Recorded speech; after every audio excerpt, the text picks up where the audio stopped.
Elite is a Spanish Netflix show that since the first season they have tackled social issues such as racism, social classes, drugs.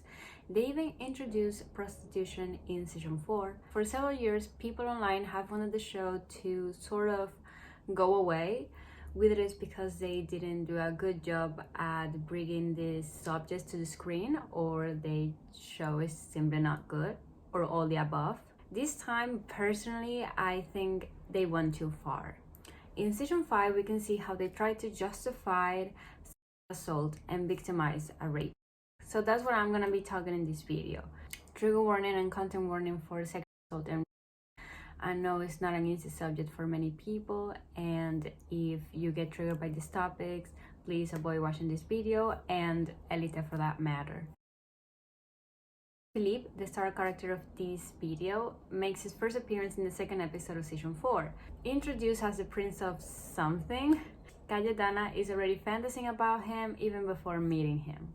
At first he seems charming, he and Cayetana meet, and from the start they have a strong connection, sharing their passion for fashion.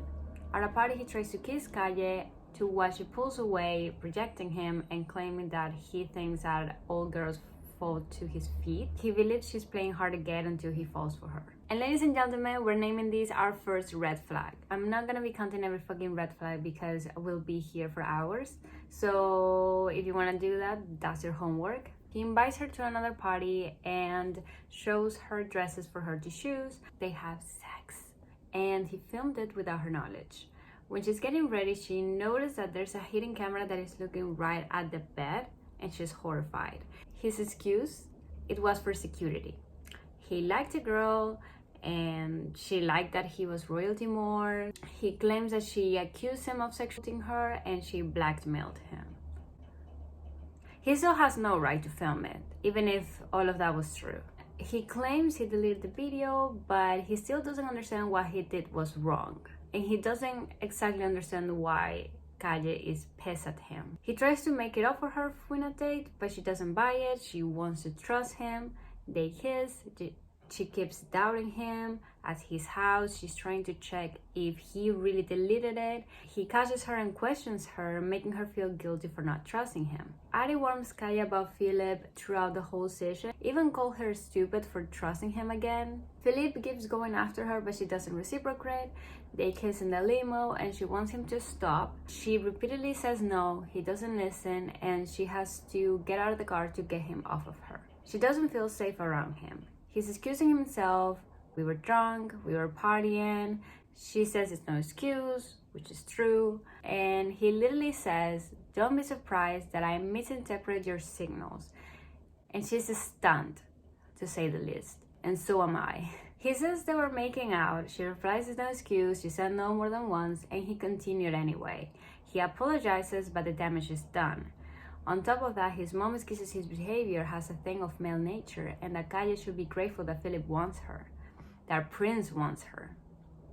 The session ends with Philip sending a voicemail to Elodie, the girl he first raped, admitting what he did and tells her to do what she wants with it. Begins when that same voicemail is sent to Elodie, and she announced that he raped her. After this declaration, Cayetana doesn't know which side to be on. Reva tries to get her to speak up, people are calling him out. Isadora, one of the new characters and Philip's biggest fan, goes far and beyond to defend him. Philip asks Cayetana for help to go back to his country. He calls the thing with Elodie. He calls himself a victim. Isadora is here just to piss me off. She asks Calle to not be like the other haters. ¿Philip se equivocó? Puede ser. ¿Pidió perdón? No. 1000 veces. ¿Quiere cambiar? A mí me parece que está muy claro que sí. Then why doesn't he? And now he's a victim of cancel culture. They're scaring him. What about when he scared both girls by assaulting them? Isa asked her to stand with him, calling this feminism. Calle feels pressured by her to film a video where she's defending him, claiming he's trying to redeem himself. She says it's impossible to move on without forgiveness on both sides, and she wants him to stay so he can learn the consequences. They go to the school counselor.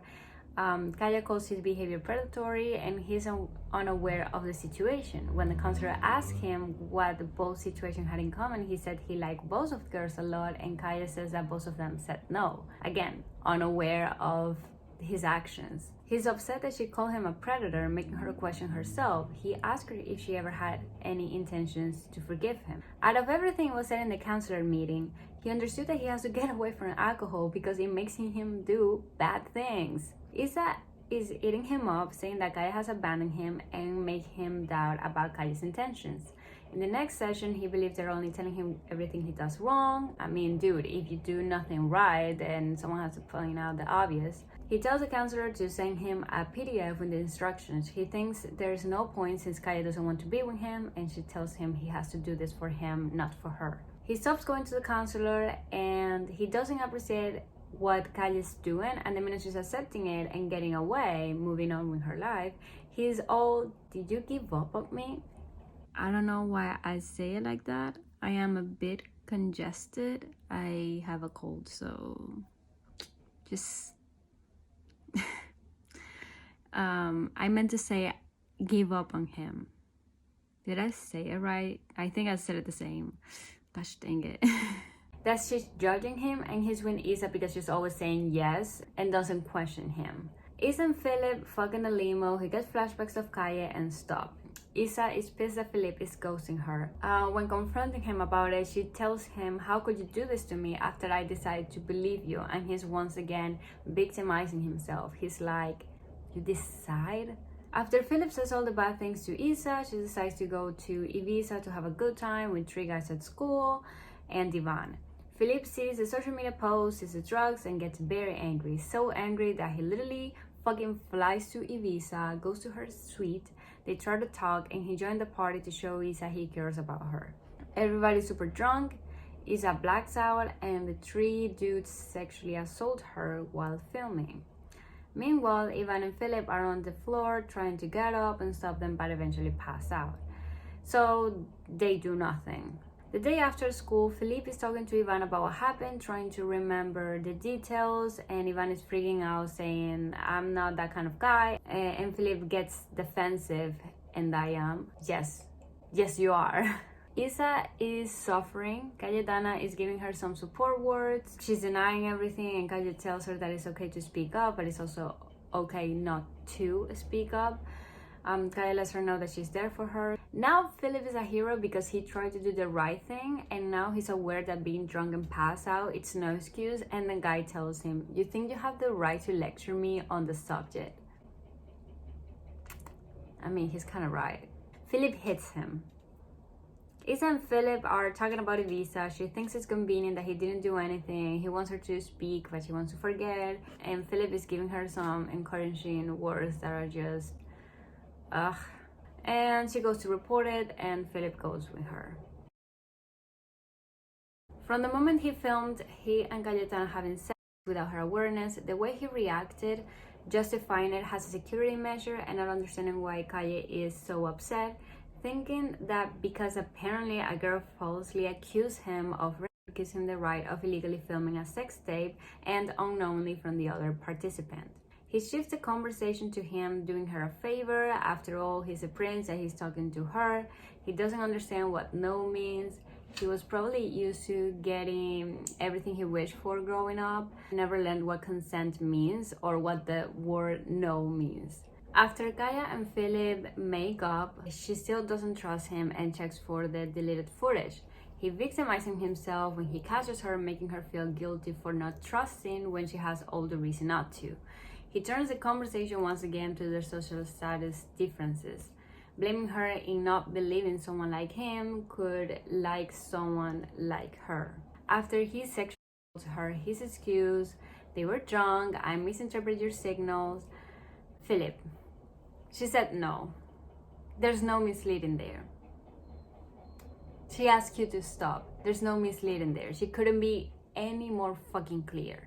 The introduction of Isadora is what the show used to turn the tables between victim and aggressor, and making Philip the victim of cancel culture and Kaya the aggressor because she can't move past the situation.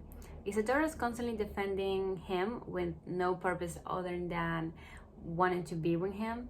She's frequently guilt-tripping Kaya to the point Kaya films a video where she says he's trying to redeem himself, which he isn't. He's just trying to escape from his actions once again and hide in his palace until everybody forgets. She says it's impossible to move on without forgiveness on both sides, but he hasn't even said he's sorry or tried to take responsibility for what he has done. When Kaya calls his behavior predatory, he's disgusted by the fact that she could think that that's what he was.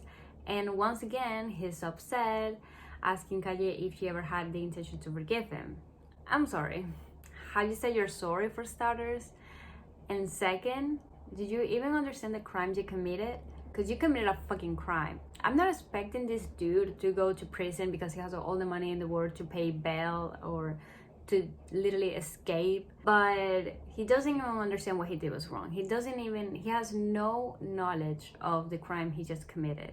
After a few sessions with the school counselor where Kaya is accompanying him because she wants him to get better, she shouldn't even be there because she's a fucking victim, but she wants him to eventually move on and eventually, be a better person. So there's no other victims in the future. He stops going after Isa convinced him that Kaya has abandoned him and believe they're just telling him what he's doing wrong. I mean, dude, if everything you do is wrong, then what you want us to do? You want them to lie to you? Then Isa and him become inseparables. Of course, she's the only one who doesn't see him as the villain he really is. And Kaya ends up looking like the crazy ex who wants him to continue suffering and is constantly chasing her, except it's the other way around. Plus, I don't like how people were frequently pressuring Kaya into speaking up about it. Not everybody wants to talk about it. Some people just want to forget and move on, and others are just not ready to speak about it. You can't blame a victim or force a victim to speak up just because you want the aggressor to go away or because he wants to get away without responsibility. Maybe she's not ready to talk about it. Instead of pressuring her, why don't you support her and help her to continue live her life? I wish Kaya had someone to support her the same way that she was supporting Isadora. Philippe being in the same room while Isadora is being sexually assaulted and not doing anything because he passed out, so of course he didn't do anything. Although he did have some intentions to help her instead of joining. Then he trying to talk to Isadora, supporting her, getting her to report it. It's just a strategy to make him look good, to make it look like he changed and learned that is wrong. But the thing is, Netflix, you can't just have a character avoid the consequences and responsibilities for 2 seasons and in the very last episode to be so-called a hero because he finally understands he's grown to do that when the other person can't consent and call it a redemption arc. He first tried to help Isadora, then he lost consciousness because of the drugs, and then he goes with her to report it. He never understood what he did was wrong, that his mistakes severely affected his victims and never tried to fix it, make it better and receive his consequences. He doesn't even try to change. He's the same predatory character we met in season 4, except that now he's aware that rape is wrong, but not when he's the aggressor. Plus, one good action doesn't erase all the previous bad ones. They spent an entire season turning a rape into a victim, demonizing the victims, and on top of that, they make him a hero. This is a fucking joke. They even have Isadora call this real feminism. Yeah, befriending a rapist, blaming the victim, standing with the arrestor is real feminism. She got that Amber Heard type of feminism. Ew! I just find a little bit funny or frustrated the fact that they compare a victim of to being a victim of cancel culture. Like, I'm not the biggest fan of cancel culture. Maybe I'll make a video about it. I mean, there's several videos on YouTube about cancel culture, how it does more bad than good. And I agree with it. I don't think cancel culture does the things that people that participate say that it does. But you can't compare being a victim of cancel culture. That the reason why people are trying to cancel you is because you're a fucking predator, because you're a fucking rapist. You can't compare being the victim of hate to being the victim of... You just can't do that. It's two separate things, and you can't do that. I'm sorry, you can't do that. And I mean, the reaction on social media from people about this road that Netflix decided to take on Elite, it's what you expected. Nobody's fucking happy, and people are asking Netflix to cancel this show, which I agree 100%. There's so many shows. I don't want to sound like all the people on Twitter, but there's so many shows that have been canceled that were good, that has some good plot, and they cancel them, and they keep renewing shows like Elite, where they're promoting this type of behavior. I've never been a fan of Elite. I don't know if I've made a video about Elite. Maybe I have, maybe I haven't, I don't know. I remember season 1 being really good, but then it just became very repetitive. Every season someone dies, and the whole thing is, you know, going over the past and trying to figure it out, what happened and who killed that person and how they get away with it. Like, that's exactly what every season is about, and I'm just fucking tired of it because it's just repetitive. Like I mentioned in the fucking beginning, they try to start a conversation about issues like racism, social class, all of that, but the thing is that they don't do it right, they do it wrong, just like they did with 13 Reasons Why. So they're doing more harm than good by having these subjects on the show. Example, the subject of this video. So do I want anything to get fucking canceled? Yes, but season 6 is already on the works, and apparently there's gonna be a transgender character in season 6. I don't really know if I'm looking forward to it, because I mean, are they gonna do a good job with that trans character? The thing with Elite is that I'm happy about the inclusion and the diversity of the cast. Like, I'm happy about it, but the things that they do with that diversity, I mean, should we talk about Nadia? How they have a Muslim character, a Muslim girl, and they literally throw away and disregard and disrespect her religion by throwing away her hijab, making it seem that wearing the hijab and just overall the Islam is restraining, and that she feels some sort of freedom when she takes it out. And that was season 1. So are they gonna do a good job with the trans character in season 6? Because if they're not gonna do it, then I pass. I'm gonna leave my video right here. Leave your thoughts on the comment section, and I'll see you guys in my next video. Bye.